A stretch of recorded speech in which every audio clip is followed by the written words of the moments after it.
What's up, guys? This is Cody, back for another video. This one is going to be a reaction to the Houston Texans schedule. Just came out this Wednesday. I was hoping to do an initial reaction on Wednesday or Thursday, but with some stuff going on work, just didn't get around to it. But, finally making some time right now to get it done. So, as always, like, share, comment, subscribe. I want to see what y'all think about this new schedule they got. It's going to be very interesting. I have my thoughts on it initially, and we're going to see how things kind of play out throughout the summer and training camp and as the season goes on and whatnot. But yeah, man, we're going to go ahead and start with the preseason. I'm going to be up front with you as far as win-loss results for a preseason game. I couldn't even begin to give a damn about the final score on those. But it's going to be a good little measuring stick for our younger guys, maybe the fringe guys that are trying to hang on to a practice squad or maybe crack 53-man roster. Or if nothing else, just try to put on film for the other 31 teams and UFL and CFL and arena and all that shit. So, the Texans will open up on the road at the Minnesota Vikings, come back home, play the Panthers, and then close out back on the road to play the Detroit Lions. And that will be their 3-game preseason schedule. Week 1, they will open up on the road at LA to play the Rams. It's going to be a West Coast game, so that will be a 3:25 start. Everyone knows Sean McVay, Matthew Stafford's coming back, Puka Nacua is going to be back. With the Rams as it stands, they're losing Cooper Kupp, which definitely does not help them. But they've definitely got a few key pieces back, so it'll be interesting. The Texans, my biggest question mark right now is the receivers. They picked up some good guys in the draft, and the two guys from Iowa State, and I don't know why their names are escaping me right now, Higgins and Noel. That's who it was. In all likelihood, Tank's going to be out all this season dealing with that nasty knee injury against Kansas City last year. My thoughts are with him. Hope he can get healed up and be back soon. But, just wishing him well on that. But receivers going to be a big question mark for me with those rookie receivers. What fringe guys are going to be guys that hang around. So, initially, my thought is right now, Texans are going to go out on the road and get a win against the Rams. Week 2, they're going to play at home on Monday night against the Buccaneers. Baker's coming to town. Mike Evans is going to be back with them. Always dangerous. Always a great receiver. So, I think it's going to be a good one. I think that one's actually going to be even closer in the game against the Rams. Tiger Stakes game on Monday night, and I think both teams are going to be really looking to rise to the occasion. But I think it's going to be another moment where I think the last team that has the ball last is going to end up winning that game. So I think Houston ends up winning that one overall. But it could go either way, man. You never know. Tampa, the last time they played them in 2023, was actually here, and that came down to a last-second touchdown when Stroud hit Tank for a touchdown in the back of the end zone in the final seconds to win that. Week 3 is back to their normal Sunday schedule, playing 12 o'clock. They will play the Jaguars in Jacksonville.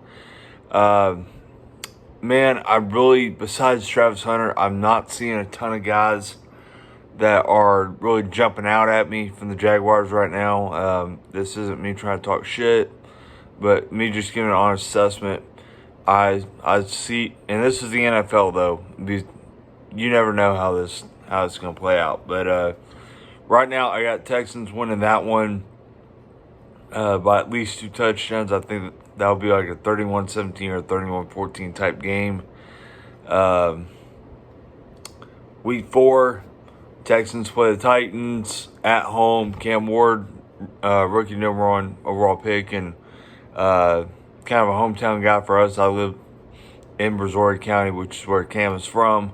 So it'll be cool seeing him back in in the Houston area to play a game. But right now, Texans going to be a little too much. I feel like even though they went out and got Cam some good weapons, they're going to be a bit more competitive this year, but I just don't see them being able to upset Houston.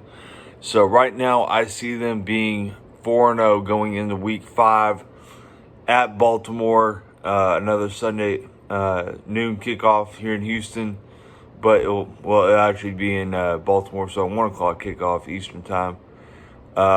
This one I think is where Houston stumbles and they end up losing to Baltimore right now, assuming that Baltimore's key players are healthy. But I think this may be the perfect time, Week 6, where they get a bye week to recharge their batteries after going through a gauntlet like that, or a very tough opponent like that at Baltimore. If they lose, kind of give them time to get their mind right and everything. Then they will be back on the road after the bye week on Week 7 to play Seattle. It's going to be a late kickoff, 9 o'clock. I think I really see them getting back and going strong. It's going to be a very interesting quarterback situation there in Seattle. Cooper Kupp, as I just said, he left the Rams, and he is now with the Seahawks. He's Washington area native, so made sense of free agency why he went there. Back home to play San Francisco.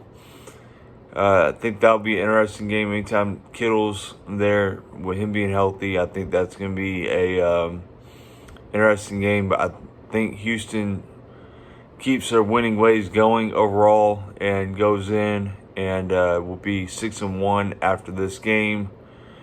Back home again, playing Denver Week 9. Sean Payton going into his second year.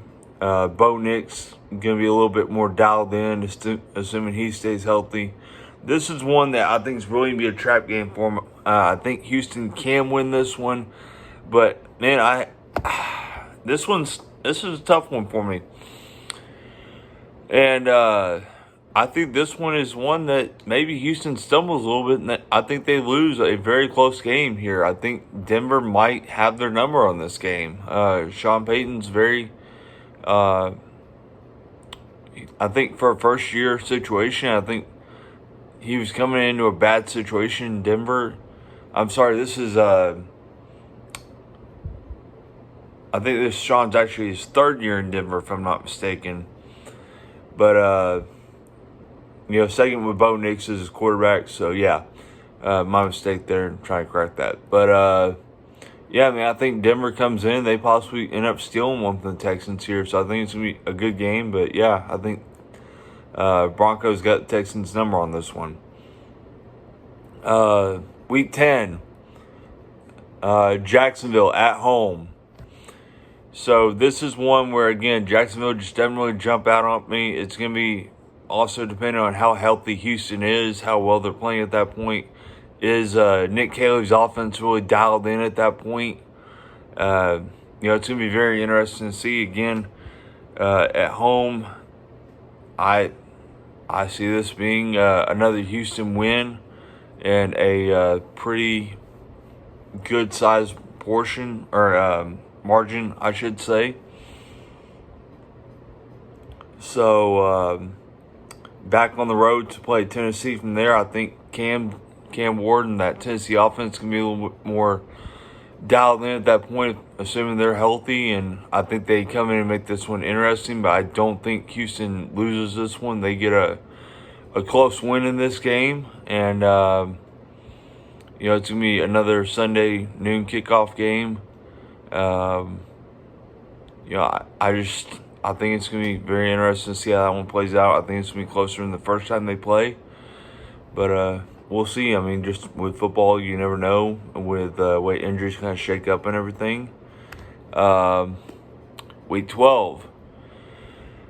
At home against Buffalo. That will, I believe that's actually going to be Battle Red Night. So Houston will be playing Buffalo at home again. They did that last year. And that's going to be a common theme where a lot of these opponents they played last year at home are going to be common home opponents again, and I don't know why. I don't totally agree with that.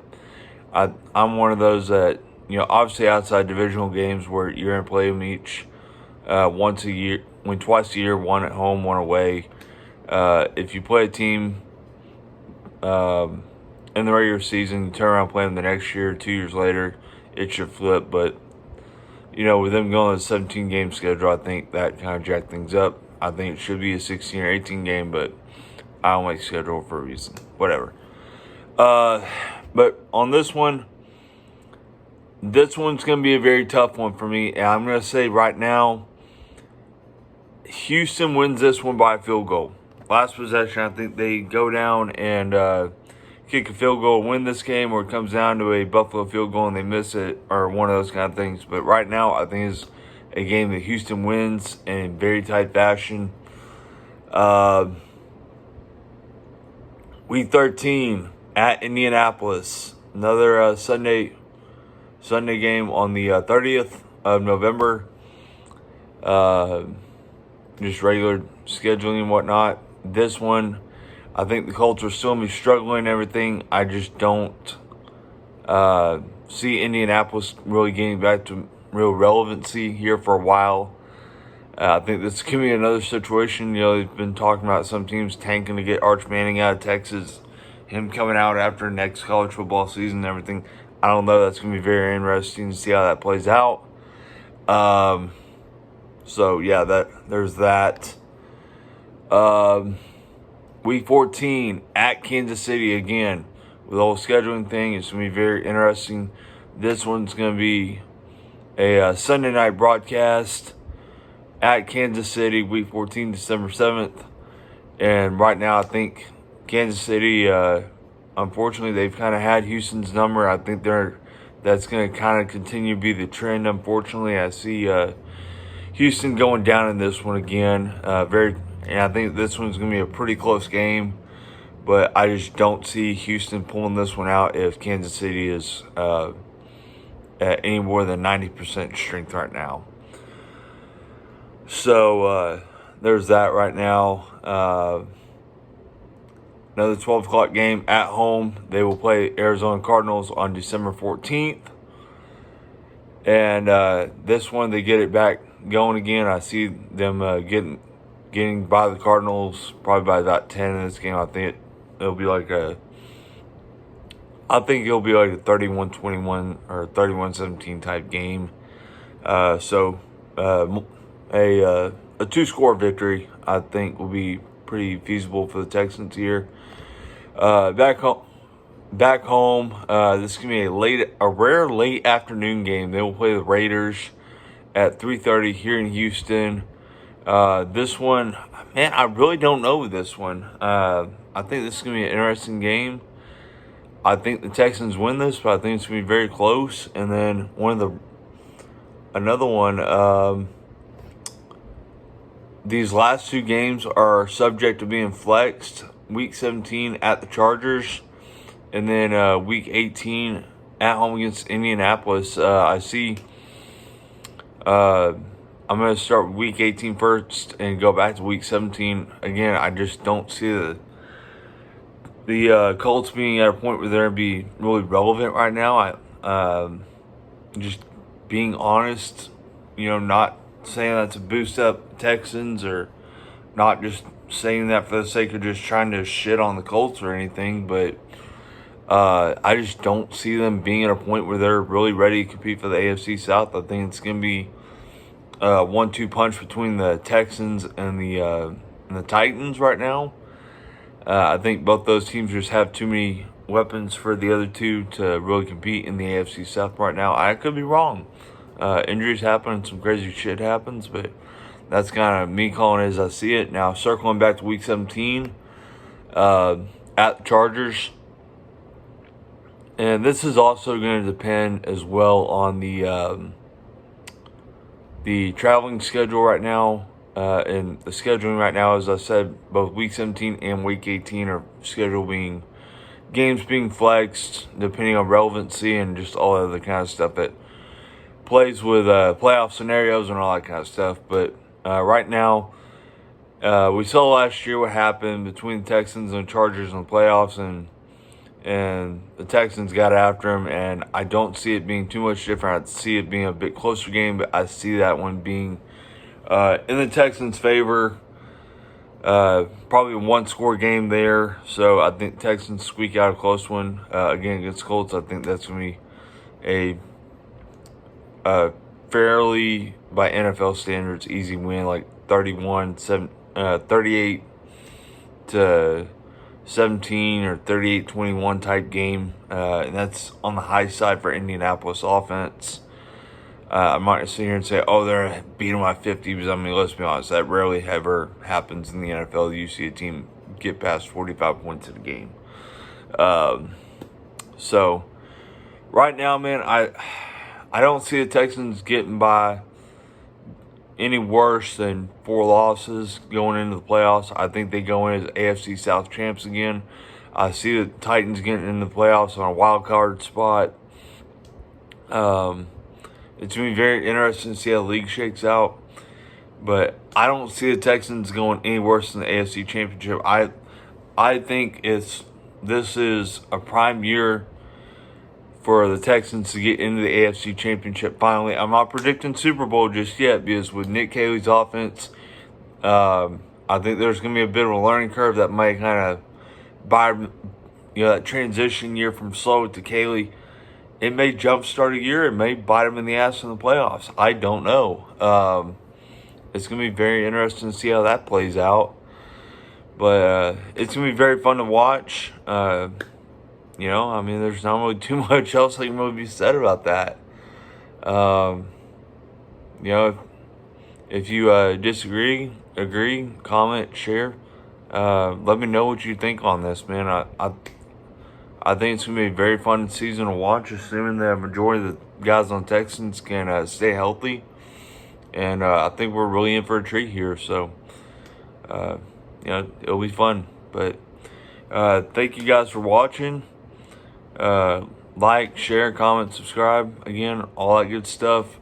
Let me know what you think. I also want to announce that, I've talked about this in the past, but I've got a podcasting in the works with a buddy of mine, Cody Whitten, who I've known from the semi-pro ranks for a while. Where I call that the Codys Table Podcast.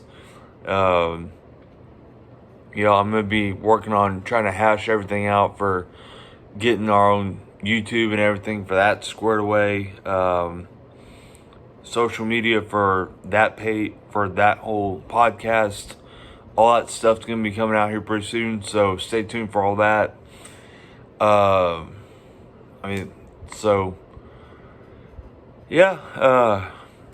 lot of interesting, a lot of fun things happen. We're going to wait to get through our semi-pro season before we really go and launch our pilot with that, because we want that to be the primary focus. But I wanted to get on here for a few minutes and talk about that. But again, thank you very much. Y'all have a great weekend, and see y'all soon.